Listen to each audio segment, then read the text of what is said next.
हमारी शादी में जो चीफ गेस्ट आए थे मंत्री जी शिवन कुट्टी जी, उनका बहुत बहुत धन्यवाद। और जो बहुत सारे जो चीफ गेस्ट आए थे, അയ്യോ ബഹുത്ത് ബഹുത്ത് ധന്യവാദ് ജി.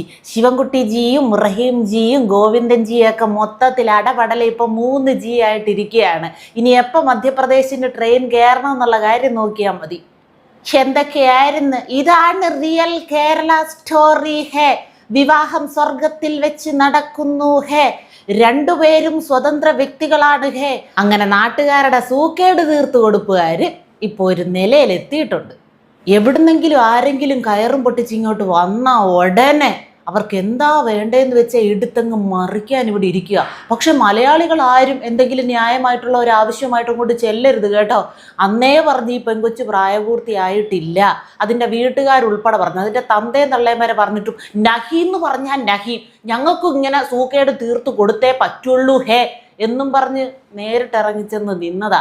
ഫോട്ടോയും പിടിച്ച് ഗിഫ്റ്റും കൊടുത്തായിരുന്നു. രക്തഹാരം, ബൊക്ക, മാങ്ങാ തൊലി, വെട്ടുണ്ട.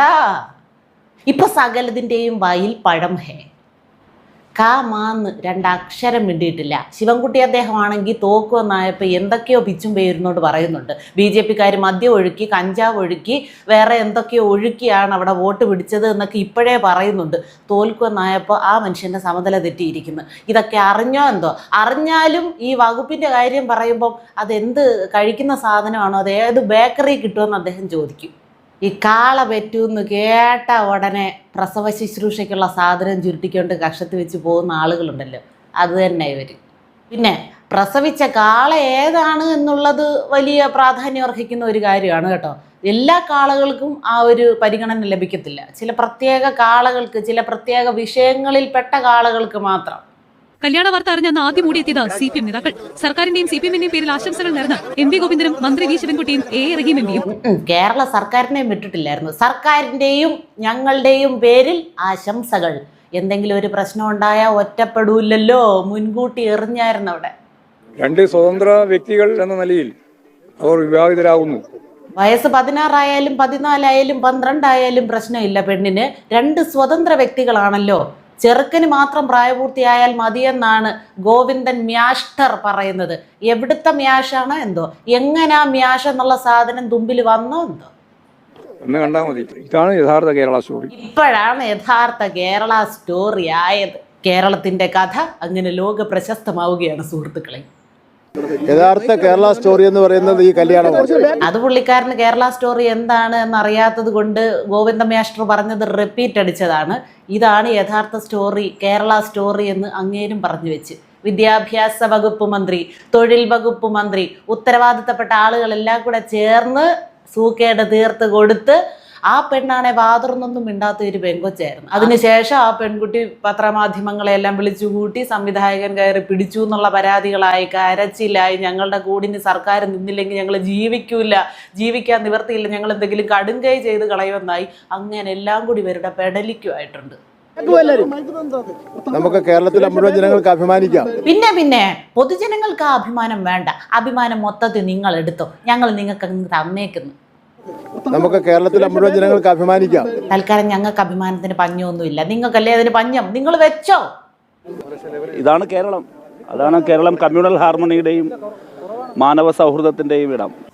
ഒരു കമ്മ്യൂണൽ ഹാർമണി എവിടുന്നോ വഴി കിടന്ന് കിട്ടിയതാണ്, ഡൽഹിക്ക് എങ്ങാണ്ട് പോയ വഴി. ഇപ്പം എടുത്ത് പിടിക്കുന്നിടത്തെല്ലാം അതെടുത്ത് കാച്ചുന്നുണ്ട്. അപ്പം കമ്മ്യൂണൽ ഹാർമണിയായി. പിന്നെന്താ, മാനവ സൗഹാർദ്ദത്തിൻ്റെ പര്യായമായി മാറി കേരളം. കുറച്ച് കഷ്ടപ്പെട്ടല്ലോ. ആ സമയത്ത് എങ്ങനെ കൃത്യമായിട്ട് അവിടെ എത്തിച്ചേർന്നാൽ ഇവരവിടെ നിന്ന് ഇവിടെ വന്നത് നിങ്ങളെങ്ങനെ അറിഞ്ഞ്? ഇവരുടെ സിനിമയുടെ ഷൂട്ടിംഗ് അവിടെ ആണെന്നൊക്കെ നിങ്ങളെങ്ങനെ അറിഞ്ഞ്? ഇങ്ങനെ ചുറ്റിപ്പറ്റി നടക്കുക. അന്യ സംസ്ഥാനത്ത് നിന്ന് ആരെങ്കിലും ഇങ്ങോട്ട് വരുന്നുണ്ടെങ്കിൽ അത് പൊറോട്ട അടിക്കാൻ ഒരുത്തം വന്നാലും അവനെ ചകഞ്ഞ് അവൻ്റെ പിന്നാലെ കൂടിക്കോളും. എന്തെങ്കിലും ഒന്ന് കൈകടത്തൽ നടത്താൻ പറ്റിയാൽ നടത്തി ഒരു വാർത്ത ഉണ്ടാക്കാമല്ലോ. ഇപ്പോൾ വേണ്ട, ഇവിടെ കൈ കടത്തിയത് നിങ്ങൾക്ക് ഏറ്റവും ഒരു കടത്തലായിപ്പോയി. ഇനി അധിക നാൾ നിങ്ങൾ വേറെ ഉള്ളതൊന്നും കടത്തേണ്ടി വരത്തില്ല. പോക്സോ കേസായതോടെ അന്ന് രക്തഹാരവും ബൊക്കയും ഒക്കെ സമ്മാനിച്ച നേതാക്കൾ ഇപ്പോൾ മിണ്ടുന്നില്ല. അതല്ലേ ഞാൻ പറഞ്ഞത്, അണ്ണാക്കിൽ പഴം കുടുങ്ങിയിരിക്കുകയാണെന്ന്. ഇനി മിണ്ടത്തില്ല. പെൺകൊച്ചിന് പ്രായപൂർത്തിയായില്ല എന്ന് പെൺകൊച്ചിൻ്റെ മാതാപിതാക്കളും ബന്ധുക്കളും പറയുന്നു എന്ന് പറഞ്ഞ സകലരെയും സംഘികളാക്കി, മനുഷ്യവിരോധികളാക്കി, സ്നേഹവിരോധികളാക്കി.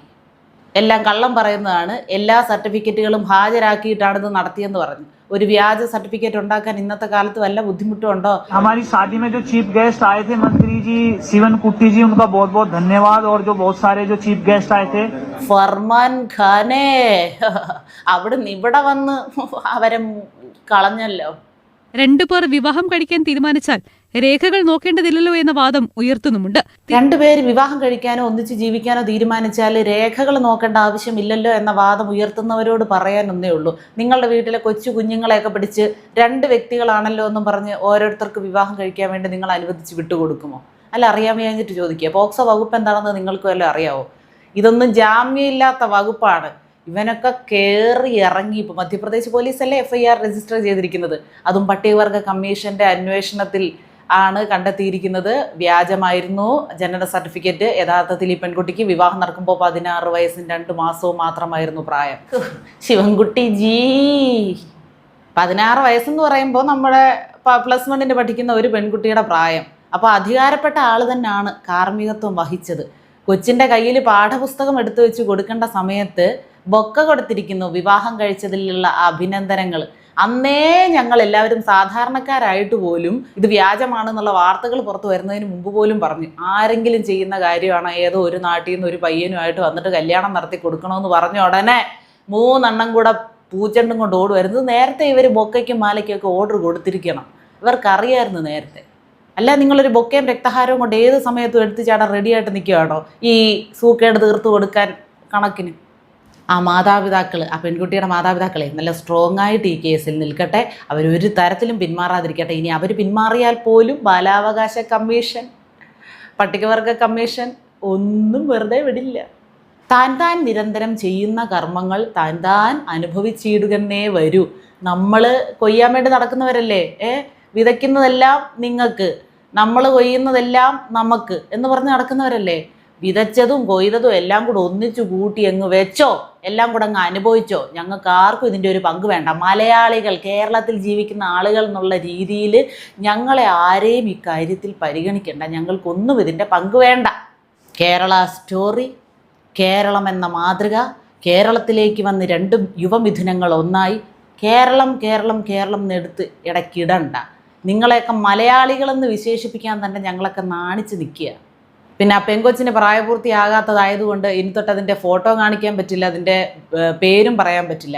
എന്നാലും എൻ്റെ പൊന്നുമോളെ, ആ മാതാപിതാക്കളെ വേദനിപ്പിച്ചിട്ട് ഈ പഠിക്കാനുള്ള ചെറിയ പ്രായത്തിൽ ഇത് വേണമായിരുന്നു എന്ന് മാത്രമേ നിയമത്തിൻ്റെ അകത്ത് നിന്നുകൊണ്ട് ലിമിറ്റഡായിട്ട് ചോദിക്കാൻ പറ്റുന്ന ഒരു ചോദ്യം, അത് മാത്രമേ നിന്നോട് ചോദിക്കുന്നുള്ളൂ.